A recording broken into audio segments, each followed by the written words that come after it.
तालिका सभापति महोदय जी, कल सम्मानीय सदस्य बलबीर सिंह जी ने विषय की शुरुआत की और आज विरोधी दल के नेता जेटली साहब ने उसका कंक्लूजन किया। मैं बड़े गौर से सुन रहा था। मैं उनको बहुत धन्यवाद दूंगा, जितने भी हमारे सदस्य साथी हैं उन्होंने जो भाष्य किया इस विषय पर। मैंने देखा है सबके स्पीचेस और हमारे दल के लोग और दूसरे दल के लोग, इनकी भी भावना मैं दोनों की जानता हूं।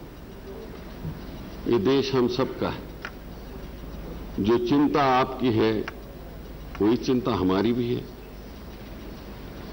गए 40 साल से सरकारें आते रही, उनकी भी सरकारें आती रही, हमारी भी सरकारें आती रही।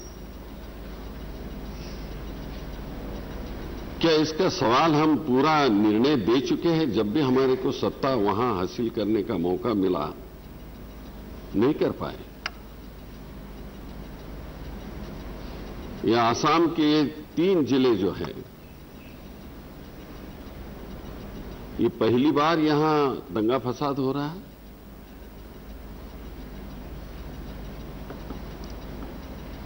जो अकॉर्ड की बात आप राजीव गांधी जी के अकॉर्ड की बात कर रहे हो, वो क्यों अकॉर्ड हो गया? मुझे आज भी याद है, सुबह 4 बजे तक राजीव गांधी जी बैठे थे और 5 बजे वहां अकॉर्ड की सिग्नेचर के लिए गए। ये चिंता का विषय था। ये कोई पार्टी का सवाल नहीं है, चाहे भारतीय जनता पार्टी हो या कांग्रेस हो। देश हमारे सबका है। लेकिन जब ऐसे सवाल आते हैं तो हिंदू मुसलमान इस तरफ की बातें करना, मैं समझता हूं इसकी देश की एकता के लिए एक जबरदस्त नुकसान पहुंचाने वाली बात है।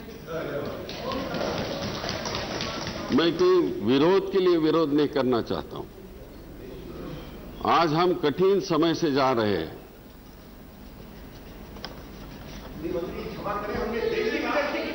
बोले दीजिए। अभी नहीं, आपने नहीं कही, आपने नहीं की है। आपका मन बहुत शुद्ध है, इसके लिए कोई दुमत हमारे दिल में नहीं है। हम कोई नहीं कहते। बट जो कुछ सुना था, थोड़ा मैंने रिकॉर्ड पे देखा था, उसकी तो बात मैं करूं या नहीं करूं? तो मैं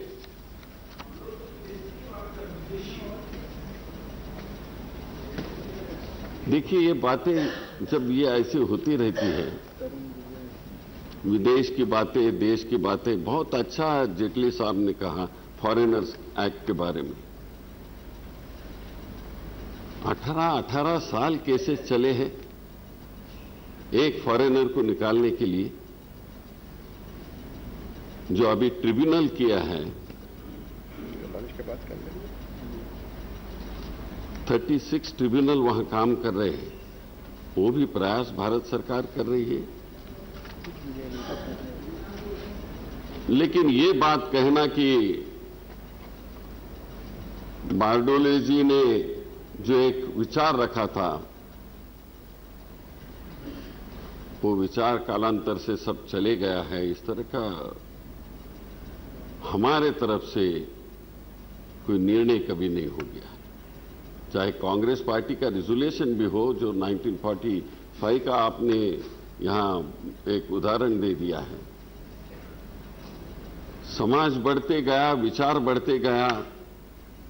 ये पूरी नॉर्थ ईस्ट देखा जाए कि सब तरफ इंटरनेशनल बॉर्डरें हमारे लगी हुई हैं।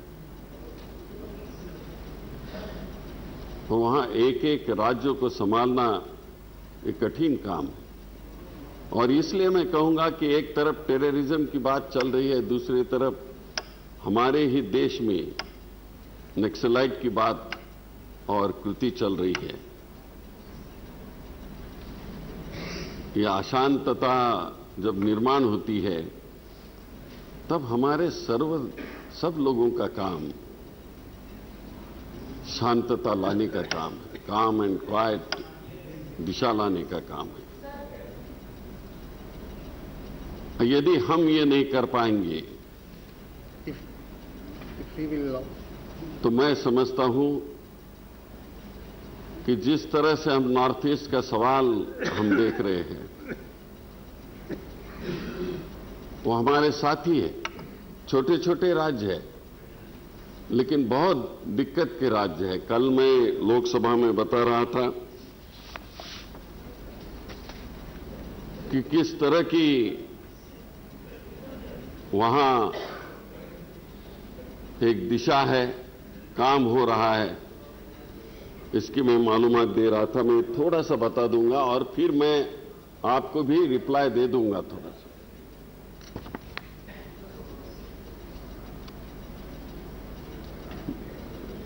मैं अत्यंत संवेदना के साथ हिंसा की उन दुर्भाग्यपूर्ण घटनाओं के बारे में अवगत कराना चाहता हूं जो असम के कोकराझार, चिरांग, धुबरी, बोंगईगांव जिला में 6 जुलाई 2012 से लेकर कुछ दिन आज तक जो वहां दंगा फसाद हो गया है, इसके बारे में मैं बताऊंगा।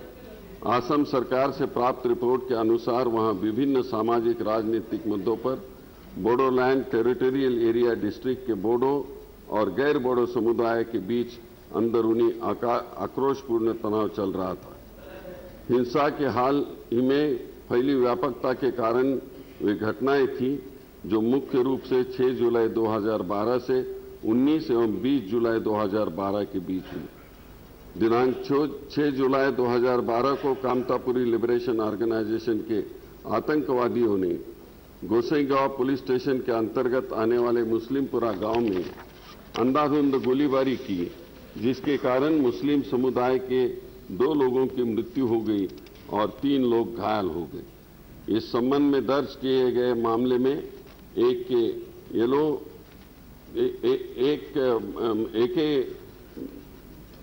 येलो आतंकवादी को गिरफ्तार कर लिया है। हालांकि इसके बारे में क्षेत्र के मुस्लिम लोगों की अवगत कराया गया था, किंतु उन्होंने इस बात पर विश्वास नहीं किया और इस घटना में उन्होंने बोडो असामाजिक तत्वों का हाथ होने का प्रबल आशंका व्यक्त की।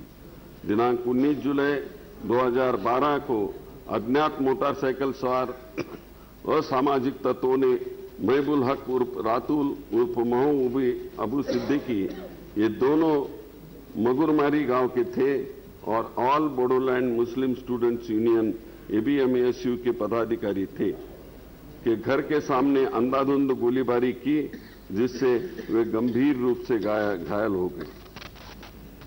दिनांक 20 जुलाई 2012 को रात में लगभग 8:25 पर 4 बोडो युवकों पर कोकराझार पुलिस स्टेशन के अंतर्गत जयपुर में कुछ अज्ञात मुस्लिम युवकों द्वारा धारदार हथियारों से उस समय हमला कर दिया गया, जब वे भाटियापुरा की तरफ से कोकराझार की ओर आ रहे थे, जिसके परिणाम स्वरूप उनकी मौके पर ही मृत्यु हो गई।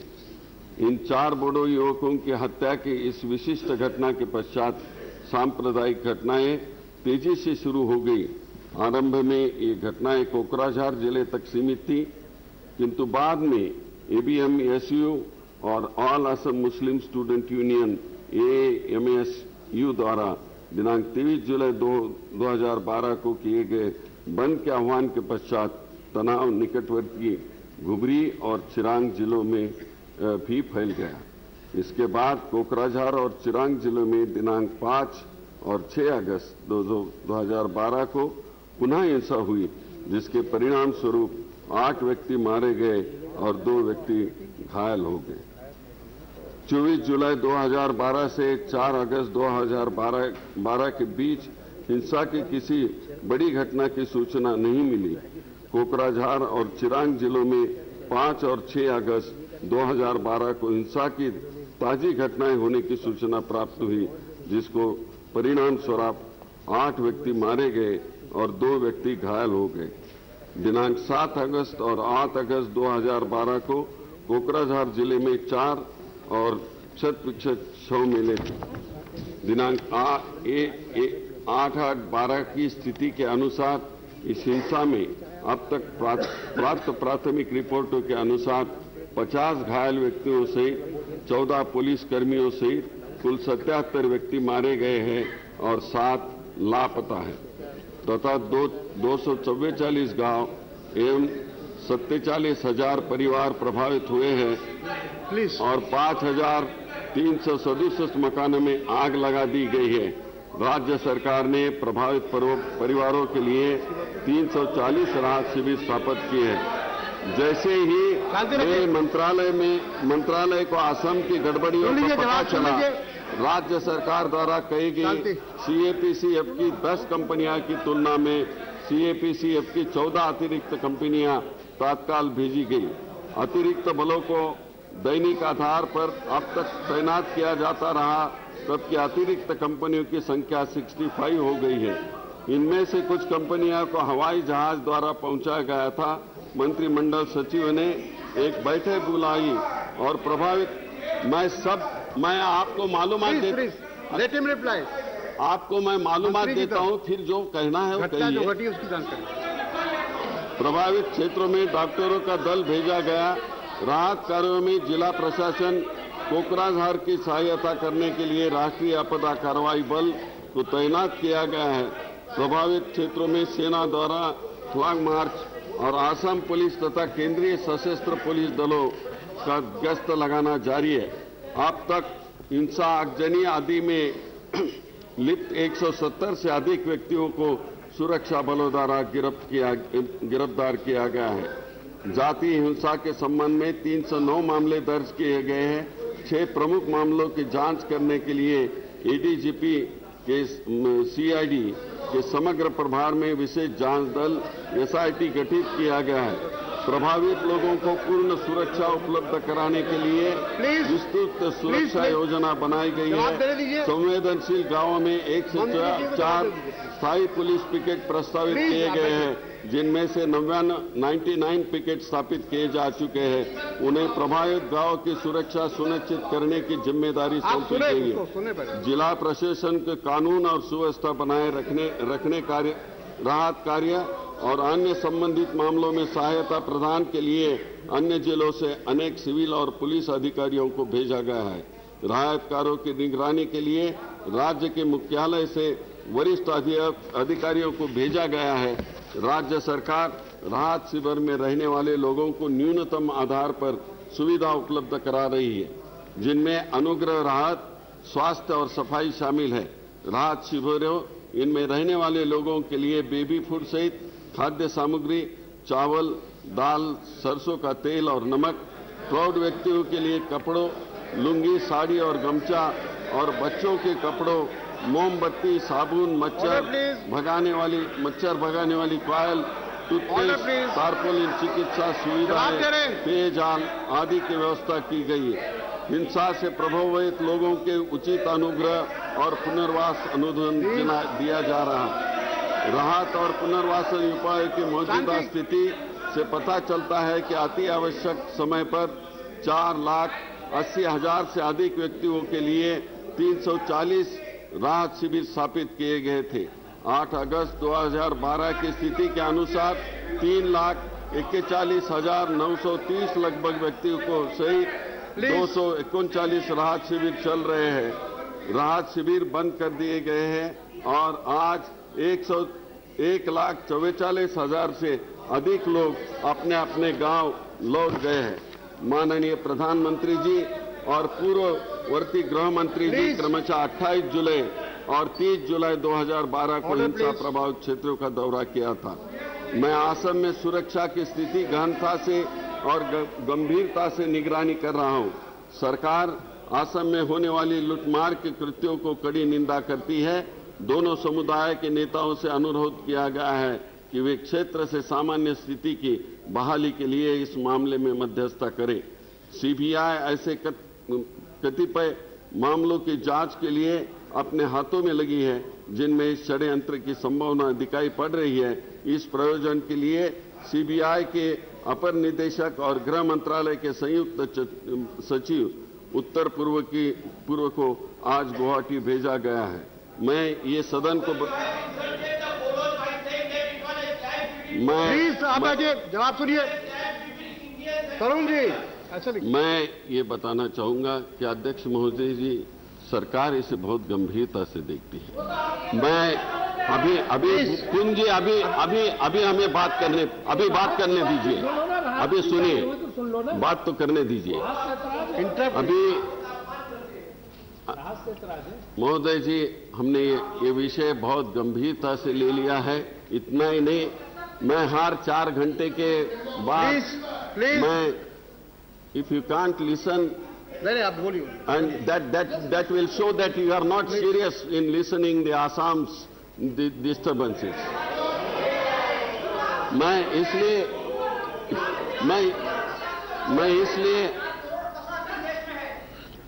ठीक है, इसलिए मैं कहूंगा, इसलिए मैं ये कहना चाहूंगा कि सीबीआई की टीम गई है और वहां इंक्वायरी शुरू हो गई है। मैं आपको बताना चाहूंगा, इस सदन को भी बताना चाहूंगा कि जो यहां प्रश्न उपस्थित किए हैं, एक बार शांति बहाल होने के बाद जो अभी हमारे जो ट्रिब्यूनल काम कर रहे हैं फॉरेनर्स के बारे में, उन्होंने कुछ काम किया है, उसके सभी रिपोर्ट में अभी यहां देना वक्त नहीं लेना चाहूंगा आपका, लेकिन नहीं एक मिनट जय जी, एक मिनट जय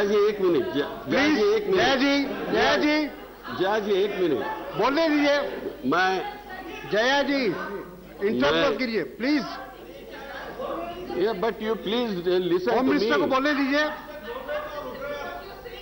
I'm further telling, I have not only that, but I have instructed army now to be alert.